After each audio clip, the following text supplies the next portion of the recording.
Dear Miss Kay, akala ko trabaho lang ang haharapin ko bilang isang OFW. Pero hindi ko inaasahan na madadala ako sa tukso ng sarili kong amo. Mahal ko ho ang pamilya ko na naiwan sa Pilipinas. Pero sa piling ng matandang amo kong si Mr. Joaquin, natutunan kong bumigay sa isang bawal na relasyon. Ngayon ay naguguluhan po ako. Ititigil ko ba ang lahat bago masira ang pamilya ko? O ipagpapatuloy ko ang lihim na nagbibigay init at aliw sa akin dito sa abroad? Magandang araw po sa inyo, lalong-lalo na sa inyo, Miss Kay. Nakahanda po akong makatanggap ng anumang komento sa inyong channel. Pero sana'y mabigyan niyo ako ng maayos na payo kung paano ko malalampasan ang pagsubok sa aking buhay. Ako po si Lena. Hindi ko tunay na pangalan. 35 years old na po ako. May isa akong anak na iniwan sa Pilipinas para makipagsapalaran dito sa abroad. Ang asawa ko, si Vicente, ay isang construction worker. Hindi sapat ang kinikita niya, kaya napagpasyahan kong mangibang bansa. Ang sakit sa dibdib na iwan sila. Pero kailangan. Ang sabi ko sa sarili ko noon, kakayanin ko para sa kanila, para sa pamilya ko. Paglapag ko sa bansang ito, sinalubong agad ako ng agency staff at dinala sa bahay ng magiging amo ko. Malaki yung bahay, 2 palapag. May hardin at may malalaking bintana. Ang pangalan ng amo kong lalaki ay Mr. Joaquin. Nasa edad 65 na. Matangkad at medyo mataba. Maputi na ang buhok, pero kitang-kita pa rin ang tikas ng katawan. Wala na raw asawa. Matagal lang byudo. At wala rin siyang kasama sa bahay niya. Tahimik lamang siyang tao. Nung unang gabi ko roon, kakaiba na ang tingin niya sa akin. Hindi naman bastos, pero parang sinusuri niya ako mula ulo hanggang paa. Naiilang ako, kaya nagbababa ko agad ang tingin. Lena, dito ka titira sa maliit na kwarto sa may gilid malapit sa kusina. Araw-araw aasikasuhin mo ang bahay. Simple lang naman. Wika niya sa mabagal na Ingles na kaya ko namang intindihin. Tumango ako at ngumiti kahit may kaba sa dibdib. Lumipas pa ang mga araw, nakasanayan ko naman na ang araw-araw na routine ko dito sa bahay niya. Ang paglilinis at pag-aasikaso sa lahat. Mabait si Mr. Joaquin, pero mapanuri. Lagi niyang chinecheck kung maayos ba yung pagkakapunas ko sa mesa o kung maayos ba yung plancha sa mga damit niya. Ayoko namang mapagalitan, kaya todo ingat talaga ako. Isang gabi, nadatnan niya akong nagluluto ng hapunan. Lumapit siya sa likod ko at halos madikit ang balikat niya sa balikat ko. Ramdam ko ang init ng hininga niya sa batok ko. Good. Smells good, bulong niya. Kinabahan ako nun. Napahawak ako sa sandok ng mahigpit. Pero ngumiti siya at lumayo. Pinilit kong ipagpatuloy ang pagluluto na para bang walang nangyari. Pero ang puso ko kumakabog. Minsan, kapag Sabado ng gabi, nagkukwento si Mr. Joaquin tungkol sa namayapa niyang asawa. May hawak siyang baso ng alak. Nakaupo sa may sala. Ako naman ay nakikinig lang habang naglilinis ng mesa. She used to sit here, sabi niya habang tinuturo yung sofa. Now, empty. Kita ko ang lungkot sa mga mata ng matanda. Doon ko naramdaman na kahit istrikto pala siya, may kalungkutan siyang dinadala. Minsan nga, nahuhuli ko siyang nakatingin sa akin habang ako'y nag-aayos ng mga gamit sa bahay. Hindi ko alam kung anong iniisip niya. Pero ako, ramdam kong may kakaiba. 2 linggo pa lang ako sa kanya, Miss Kay. Pero napapansin ko na masyado siyang malapit. Hindi tulad ng ibang mga amo na para bang sobrang tataas. Si Mr. Joaquin, napakasimple. Laging nasa paligid ko. Nung isang gabi, bigla siyang bumaba sa kusina kung saan ako nagtitimpla ng maiinom para sa kanya. Sit, utos niya sabay turo sa upuan. Naupo ako kahit nagtataka. Inabo niya sa akin ang isang maliit na tasa. For you, you work hard, sabi niya. Gumpiti ako. Thank you, sir. Tahimik kaming umiinom. Ramdam ko yung tingin niya sa akin at ako naman iwas ng tingin. Sa isip ko Lena, huwag kang papaapekto. Nandito ka para magtrabaho, hindi para sa kung ano-ano. Alalahanin mo ang asawa at anak mo. Ayokong matulad ka sa mga kapitbahay mong naghiwalay nung mag-abroad ang mga asawa. Pero bakit, Miss Kay? Para bang may kakaibang init akong nararamdaman, lalo na sa mga titig niya. Isang madaling araw, may narinig akong katok sa pinto ng maliit kong kwarto. Napaigtad ako noon. Sino pa nga bang kakatok, kundi siya lang naman. Lena? Tawag niya sa mababang tinig. Dahan-dahan kong binuksan ng kaunti ang pinto. Nakatayo siya roon. Nakapajama. You okay? Tanong niya. Tumango naman ako. Yes sir, I'm okay. Sagot ko. Ngumiti siya ng marahan. At bago lumakad palayo, bahagya pa siyang tumingin ulit sa akin. Para bang may sinasabi ang mga mata niya. Sinara ko agad ang pinto at sumandal. Pinipilit na huwag kabahan. Sa sulok ng maliit kong kwarto, naiiyak ako. Miss na miss ko na ang asawa ko at ang anak ko. Pero bakit sa mikling panahon ko rito? Ramdam ko na may kakaibang simbuyo ang paligid kapag andyan si Mr. Joaquin. Hindi ko maintindihan kung takot ba o tukso ang nararamdaman ko. Alam kong mali kung sakaling may mangyari. Pero sa tingin ko, sa paraan ng kanyang pagbibigay pansin sa akin, tila may kumikiliti sa puso ko. At doon ko naiisip, sana'y wag dumating ang araw na hindi ko na mapigilan ang matukso. Linggo ng umaga, habang nagwawalis ako sa hardin, bigla siyang lumabas ng bahay. Naka-short lang siya at t-shirt. Napansin kong medyo mahina na ang lakad niya. Dala na rin siguro ng edad niya. Lumapit siya at inabot sa akin ang isang baso ng tubig. For you, Lena. Tuhat, sabi niya. Kinuha ko yun at nagpasalamat. Pero habang umiinom ako, nakatitig siya. Hindi ko alam kung iiwasan ko ba ang mga mata niya o titingnan ko pabalik. Pero sa huli, pinili kong yumuko at bumalik sa paglilinis. Pero sa isip ko, bakit ganon ang mga tingin niya? Para bang hindi ako kasambahay? Para bang hindi siya amo?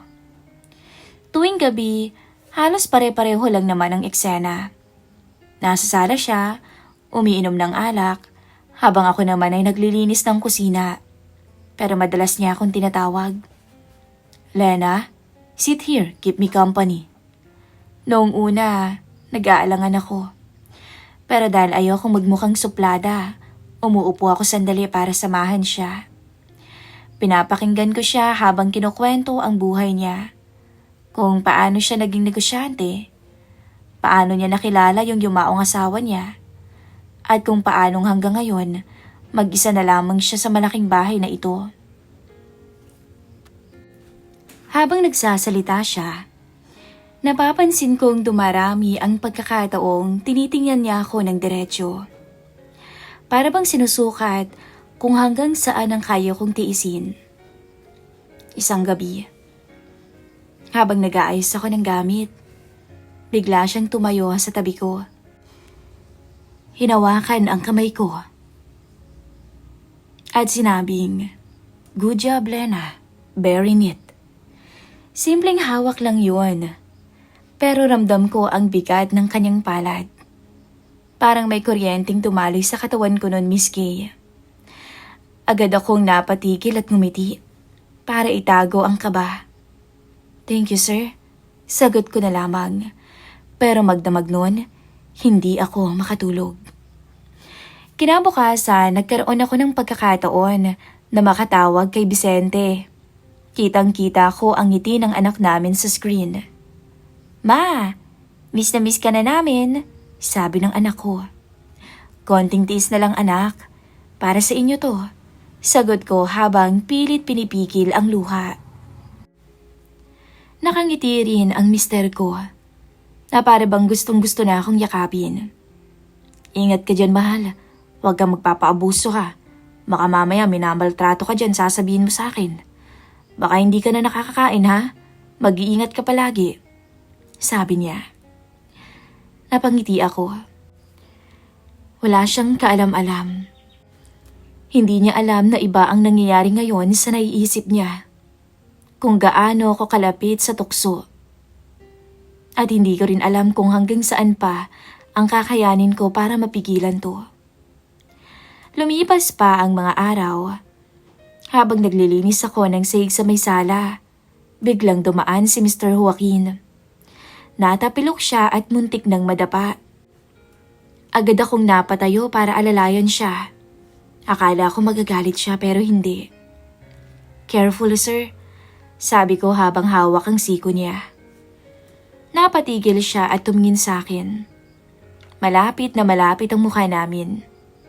Ramdam ko yung init ng hininga niya at ilang segundo kaming nakatitig sa isa't isa. Parang tumigil ang oras. Gusto kong umatras pero hindi ko magawa. Sa huli, siya ang unang umiwas at tumawa pa ng mahina. Sabay sinabing, "I'm old, Lena. Clumsy," sabi niya. Kinagabihan, nakahiga na ako sa maliit kong kwarto. Gising na gising ang diwa. Ang isip ko ay magulo. Naalala ko ang mga titik, ang mga hawak, at ang mga sandaling halos magdikit ang mukha namin. Nadadarang ako, Miss Kay. Nakakaramdam ako ng init na hindi dapat. "Lena, ano ba to? Huwag kang papadala. May asawa ka, may anak. Nandito ka para magtrabaho, hindi para maghanap ng iba." Pero may isang bahagi ng puso ko ang hindi matahimik. Sa kabila ng pagkailang, bakit may kung anong kilig sa bawat tingin niya? Pagkaraan pa ng ilang araw, nag-aayos ako ng hapunan. Lumapit ulit siya sa kusina. "Lena," tawag niya. "Tomorrow, no work. We go out, you need rest." Yun ang sinabi niya. Natigilan ako. Lalabas kami. Kami lang dalawa. Hindi ko alam ang isasagot ko. Ayokong magmukhang bastos pero alam kong may kasama na itong tukso. Hindi na ako kasambahay para sa kanya. Ngumiti siya at muling tiningnan ako ng matagal. Nung sumapit ang araw nang sinabi ni Mr. Joaquin na lalabas kami, maaga akong naghanda. Simple lang ang suot ko. Maong na pantalon at blusa. Pero ramdam kong iba ang kabog ng dibdib ko. Paglabas namin, dinala niya ako sa isang maliit na restaurant. Tahimik ang lugar, konti lang ang tao. Kumain kami at nagkwentuhan. At sa unang pagkakataon, tila hindi ko siya amo. Para bang isang matandang kaibigan ang tingin ko sa kanya. Habang nakaupo kami, bigla niyang sinabi, "Lena, thank you. Since you came, house feels alive again." Hindi ko alam ang isasagot ko. Tumingin ako sa kanya. Nakita ko ang lungkot at init sa mga mata niya na para bang humihingi ng higit pa. Pagkatapos naming kumain, naglakad-lakad muna kami. Hanggang sa dahan-dahan niyang hinawakan ang kamay ko. Sir, bulong ko sa kanya pero hindi ko naman binawi ang kamay ko. Sa halip, pinisil ko pa nga yun ng marahan. Hindi ko alam, Miss Kay, kung paano kami napadpad sa isang maliit na hotel malapit doon. Hindi ko rin alam kung bakit ako pumayag. Ang alam ko lang, sa bawat titig at hawak niya, unti-unting bumigay ang matagal ko nang pinipigilan. Pagpasok sa loob, tahimik kaming dalawa. Ang tanging naririnig ay ang tibok ng puso ko. Lumapit siya. Dahan-dahan lamang at pagkatapos ay hinawakan ng pisngi ko. Lena, bulong niya. At bago pa ako makapag-isip ng tama at ng mali, hinalikan na niya ako. Marahan sa simula hanggang sa naging mapusok. Doon ko na naramdaman ang pagtibok ng damdamin at tukso na matagal ko nang kinakalaban. Hindi ko na napigilan ang sarili ko. Sa gabing yon, sa unang pagkakataon, nagpadala ako, Miss Kay. Bumigay ako. Alam kong may asawa at anak ako. Pero pag nasa ganitong sitwasyon ka na pala talaga, hindi mo na mapipigilan ang iyong sarili. At opo, binigay ko ang sarili ko sa matandang yun. Isang gabing pinunan niya ang pangangailangan ko. Noong mga oras na yon, hindi lang isang beses na may naganap sa amin. Maraming beses, Miss Kay. Saksi ang silid na yon kung ilang beses akong nakuha ni Mr. Joaquin. At ang masakit, hindi ko siya pinigilan. Walang pagtutol, walang pag-aalinlangan. Dahil ang nasa isip ko nung gabing yun, nag-e-enjoy ako. At pagkatapos, nakahiga na ako sa tabi niya. Halos hindi nga ako makatingin. Ang isip ko ay magulo. Anong ginagawa mo, Lena? May asawa at anak ka sa Pilipinas. Nakukonsensya na ako dahil bumalik na ako sa tamang pag-iisip. Pero ang katawan ko noon, ramdam na ramdam pa rin ang init ng mga yakap ni Mr. Joaquin. Nakangiti ito habang hinahaplos ang buhok ko na nakatingin sa akin. You make me feel young again, sabi niya.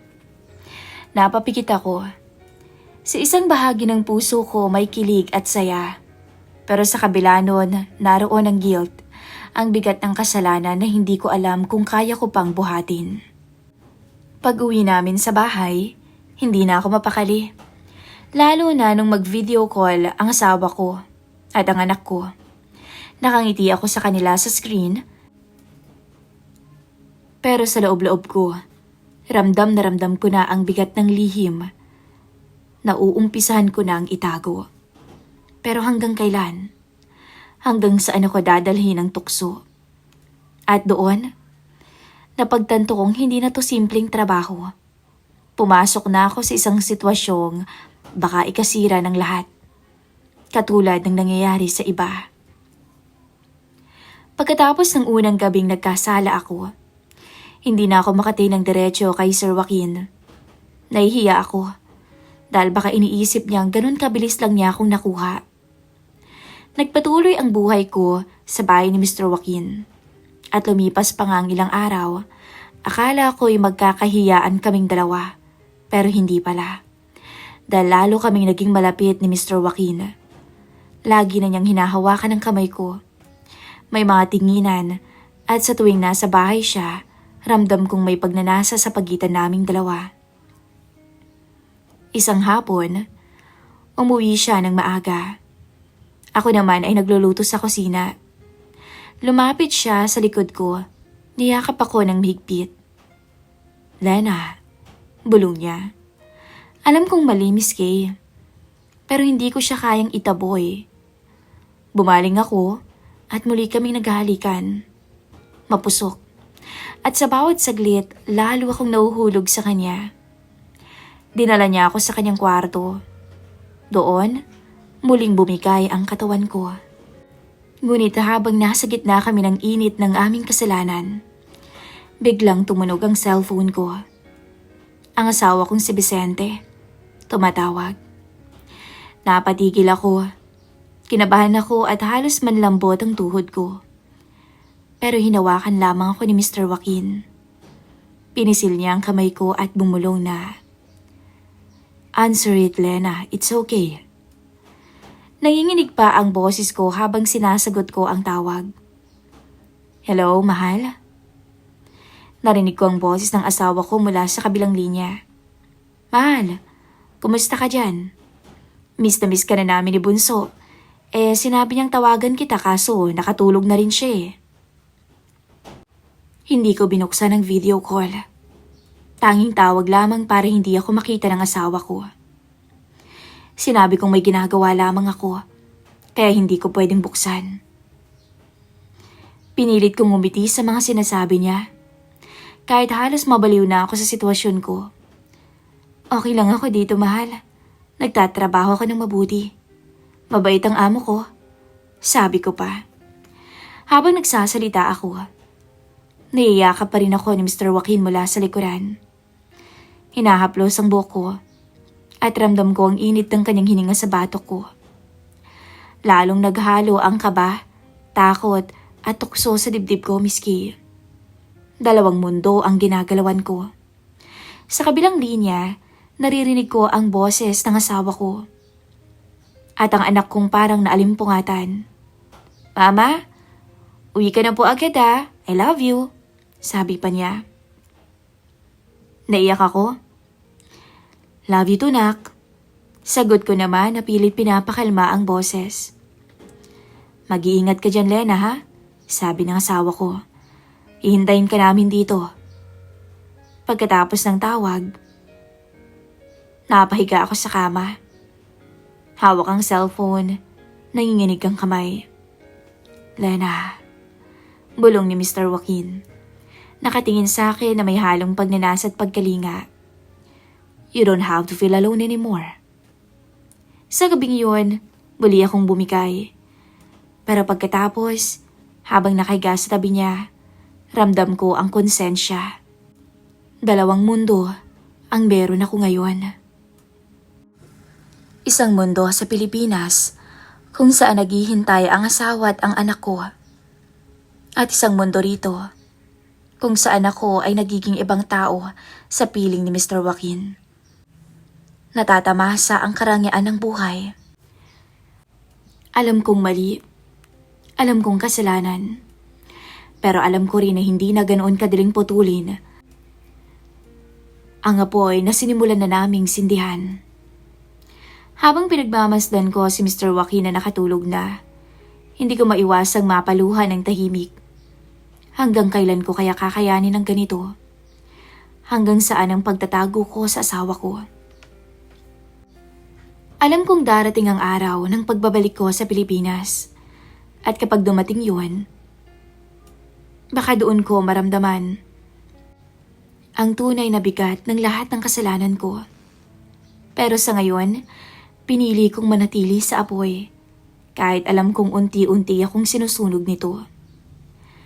Pagkaraan ng gabing natawagan ako ni Vicente habang nasa piling ako ni Mr. Joaquin, akala ko titigil na ako. Sinabi ko sa sarili ko huling beses na yun. Pero hindi. Dahil lumipas ang mga linggo hanggang sa naging buwan, lalong naging madalas ang aming pagtatagpo ni Mr. Joaquin. Sa tuwing wala siyang lakad, palagi niya akong hinahanap. Kung minsan sa sala, kung minsan sa kwarto niya, nagtatagpo kaming dalawa. Bumibigay ako. At minsan pa nga, kahit simpleng paghawak lang sa kamay o yakap sa kusina, ramdam na ramdam ko ang init sa pagitan namin. Na para bang ako ang asawa niya roon. Sa bawat haplos niya alam kong mali, pero sa bawat sandali, lalo akong nadadala.